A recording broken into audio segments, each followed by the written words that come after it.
so valid. Oh my God, we're so connected. I just love it. Literally, I was on a call with an organization. They want me to help with corporates on burnout. There you go. And today There we're you go. talking And about we're it. talking about it. Yes. So we're talking about the burnout with Daniela here. Hello everyone. We are at the Wellness Hub and we are talking about the wellness and health. So I'm wondering, Daniela, what can we do to support ourselves when we work too much?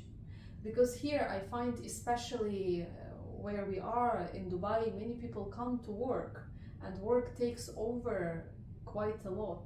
So what are the steps? What can we do to support our wellness and well-being?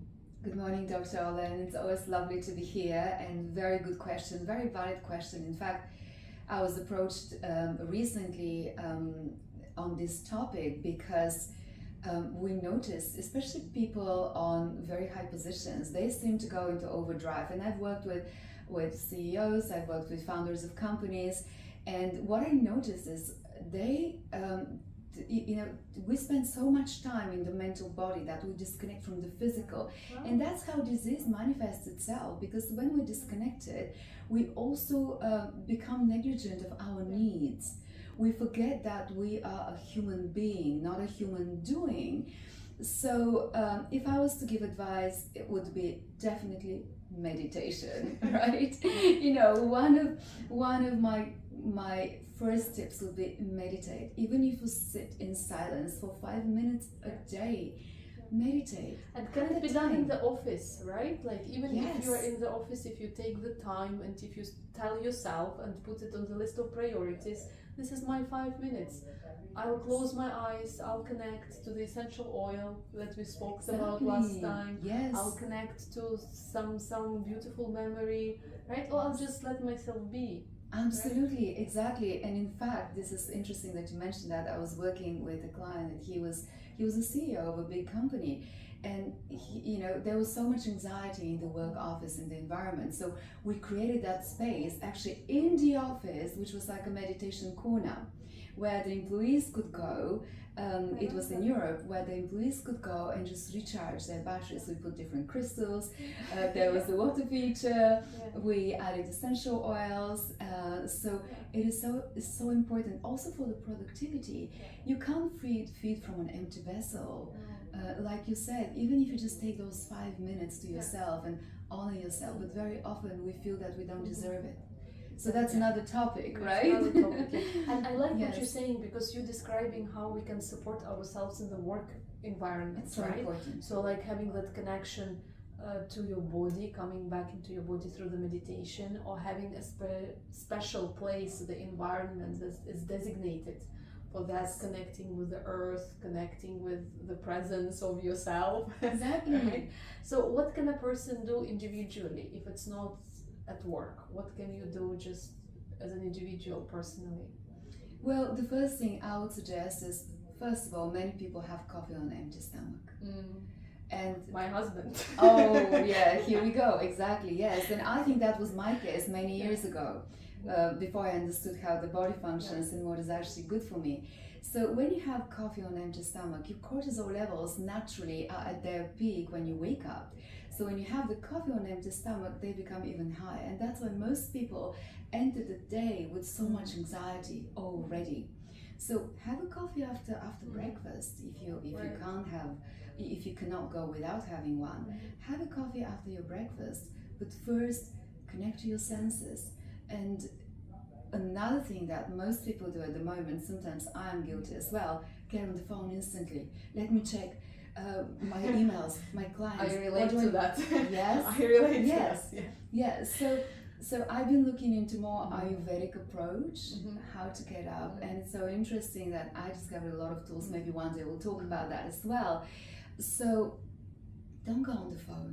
Just make a commitment to yourself. The first half an hour, the first 45 minutes are going to be just for myself. And I usually suggest that journal. Empty your mind. Okay. Empty the mind, yes, because very often when we go to bed and there are challenges during the day, when we wake up, they're still there. of course, right? Right? Yeah. Yes. Okay. So those Yeah. those just keep running through.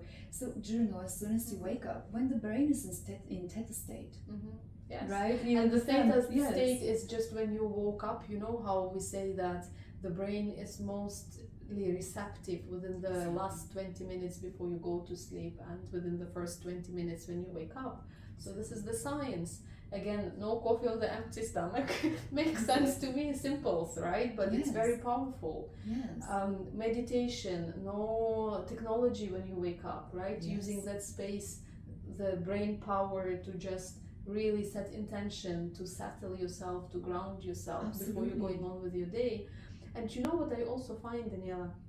I think like we all know about these tips. It's not like it makes sense, but I also wonder what stops people, right? Like I'm sure many people hear us today, so there'll be some people who will follow and do at least Absolutely. one recommendation, including myself, right? Yes. But there'll be some who just won't. So I'm just wondering, what are the barriers, do you think, to really implementing it into practice?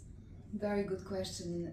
Again, well, there could be different factors that actually affect the way we treat ourselves. Each person is different, and but one of the most common, that what I've seen in my practice and myself, is that we always have the tendency to put our work in front of ourselves. So it's almost like we live to work or we live to do, and there is level of, I don't deserve this time to myself. I should be constantly giving and doing for what is on the outside of me, and until we actually reach that point of real burnout. I've been there a few times myself, where I haven't put myself first, my needs first, and this goes back to time when, you know, we were probably told, no, you have to make sure that everybody around you is okay, and especially us as women And mothers, exactly. right? Especially when, like, I Yes. relate again myself, if I have to prepare a breakfast in the morning and get everyone for school, and then Yes. my breakfast, oh well,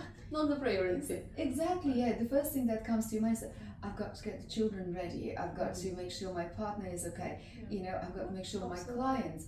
Yeah. And so as women, as being those nurturers, naturally it's ingrained in our bones, we tend to put everyone else before us, right? So, but until we understand that, well, now I can't do it because I'm empty, I'm drained. And I'm irritable, I'm annoyed, I cannot take care of my family as much, I cannot be my best at work, right? Absolutely. Because, I mean, I have no energy, I'm Yes, exhausted. Exactly, and this is, by the way, this is one of the signs of burnout. Yeah, You have no compassion. no compassion. Yeah, this is one of the signs. If you're wondering, is this what burnout is? First of all, you have no compassion. You cannot relate to another human being from that point of compassion and empathy, because your vessel is empty. Right, and to connect you need energy, right? To produce at work you need energy. Absolutely. So it's going back to putting that energy in your body through the right food, through the right mindset, through the right environment. Yes, and it's a choice. It's a You just choice. make that decision. No, this hour is for me. Yeah, I love this. This is a choice. This is the Yes. decision making. Yes. It's not like I'll have time for it. No, you make a I'll choice. make You schedule time it for in. it. Yeah, you schedule it in, just like you schedule your other activities. We don't have a problem scheduling activities for others, but why do we have the challenge? Just like I said, so it has to be scheduled in. Yeah, and this was a tough lesson for me as well, you know. But once you do it, it becomes a practice. Yeah. And now, when I wake up, I need to have at least 1 hour for my practices, my spiritual practices, to connect to myself, because it makes a huge difference when you enter your day from that mindset, from that body alignment, from that emotional alignment. You're much more abundant to give and contribute than if you're coming from a place of headache. Again, no, I can't do it. This How can again, you be this a work. service? How can you be a Yes. service? It's not Cannot be of possible. service. And I love what you're Yes. saying, being of service comes through the decision and intention. and Yes. you need to charge, right? Yes. So I invite everyone to take on the challenge with us for the next week I love till it. our wellness morning Yes. next time. Yes. And Perfect. see how many of those suggestions you can commit to. Make a Yes. decision and just really, even if it's just one, see how it works out for you. Yes, make Yeah. a choice. Pick one, just one. Just Start one. with one. Exactly. Just one. Yes. And thank you so much for joining us, and we'll be here next week. We look forward to it. Thank you. Thank you.